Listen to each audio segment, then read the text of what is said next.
कालितारा षोडशी भुवनेश्वरी समन्विते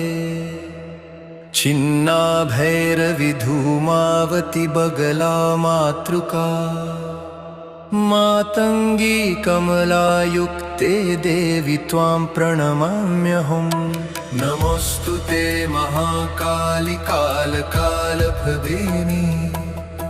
नमोस्तुते श्मशानस्था भयनाशिनी योगिनी नमोस्तुते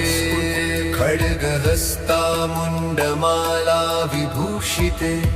नमोस्तुते महामाये ब्रह्मांड विदारिणी नमोस्तुते महातारि भवसागर तारिणी नमोस्तुते नील सरस्वती महामोक्षकारिणी